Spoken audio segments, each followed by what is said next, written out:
In the land of Eloria, where mountains kissed the sky and rivers sang lullabies to the forests, there lay a hidden kingdom called the Forgotten Vale. Shielded by enchanted mists and protected by ancient trees, the Vale was a secret sanctuary, untouched by war and the greed of men. In this quiet realm lived Princess Alira, the only child of King Kaelin and Queen Marwen, rulers of the mist-wrapped land.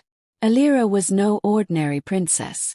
From the moment she could walk, she wandered the forests barefoot, her golden hair tangled with leaves and her laughter echoing like birdsong. She spoke to animals, listened to the wind, and often dreamed of distant places she had never seen. The people loved her not only for her beauty but for her kindness. She would sit with the sick, play with the poor, and climb the tallest trees just to rescue a bird's nest from falling. But there was something else, something no one else knew. Alira carried a secret. On the eve of her 16th birthday, Alira stood beneath the heart tree, an ancient willow that glowed faintly in the moonlight. She touched its bark, and it whispered to her as it always had. "Soon," it sighed, "the world will call to you." That night, the stars pulsed brighter than ever, and Alira dreamed of fire, wings, and a silver key turning in a black lock. The next morning, the peace of the vale shattered. A stranger rode through the mist, cloaked in shadows. He bore no name but called himself the Raven King.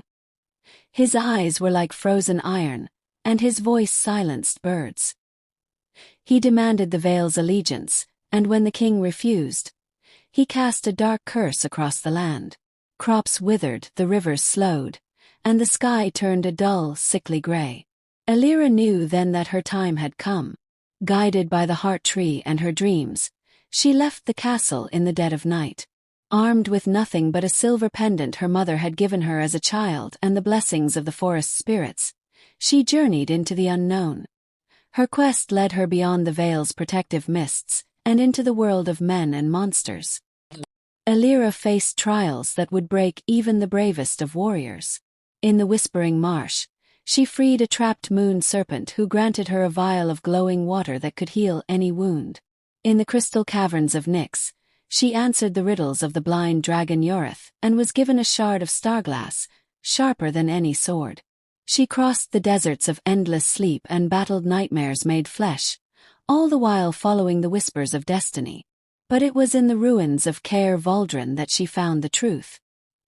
Hidden beneath the fallen palace was an ancient temple, and in its heart stood a mirror that showed not reflections but truths.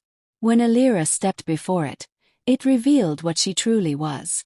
Not merely a princess, but the last in a line of dreamwalkers, beings who could traverse the realms of spirit and memory. Her pendant, the silver key from her dreams, unlocked the gate of realms, a passage between worlds. The Raven King, once a dreamwalker himself, had turned to darkness, feeding on the nightmares of others to gain power. And he feared her, because only another dreamwalker could stop him.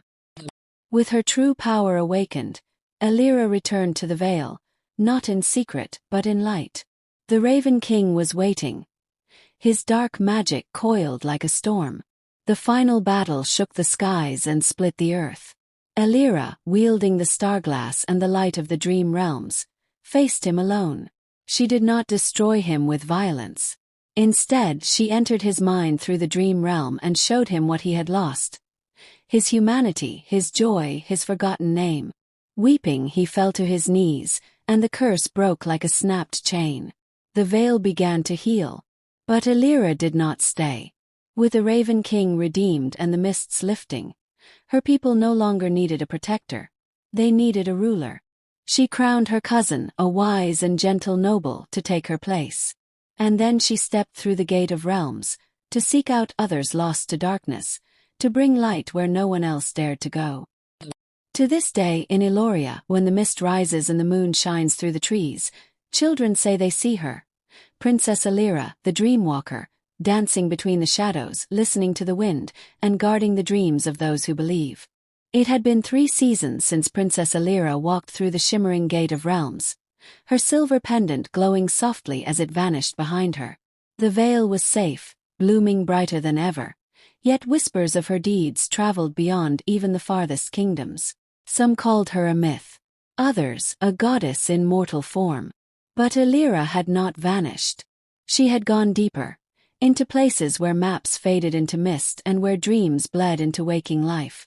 She had become a guardian of broken souls, a traveler between worlds, and a seeker of ancient truths. The gate had brought her to the shores of the moonless sea, a vast expanse of black water said to drown not bodies but memories. No stars shone above it. No wind touched its surface. Sailors called it cursed. But deep beneath its glassy waters lay the mirror of Litharian, an artifact older than the world itself.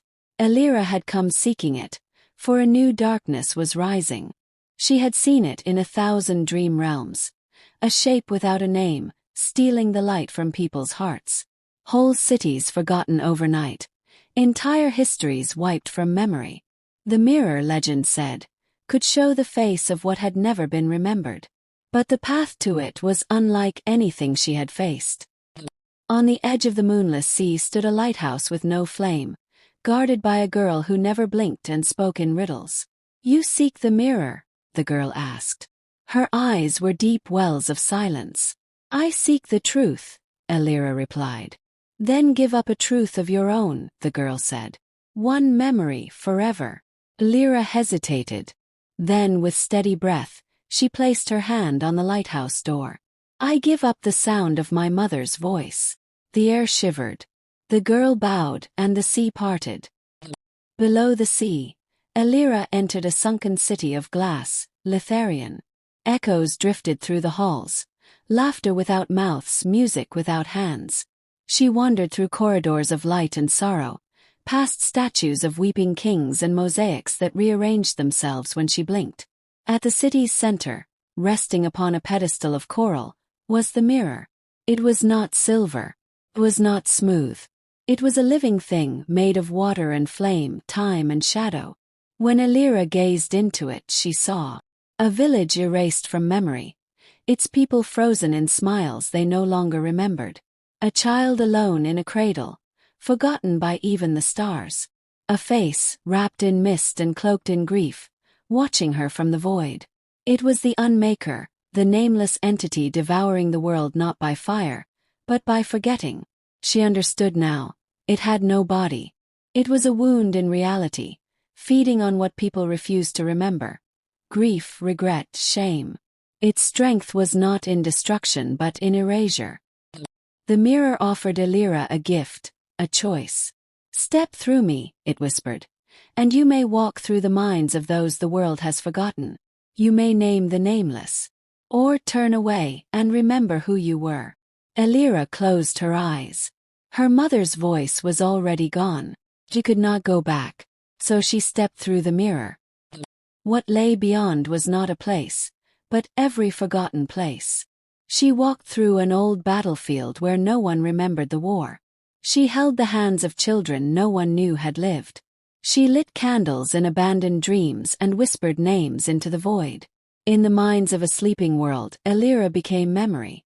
She wore no crown, carried no sword, but where she passed, people began to remember again. A king who had lost his name wept and ruled wisely once more.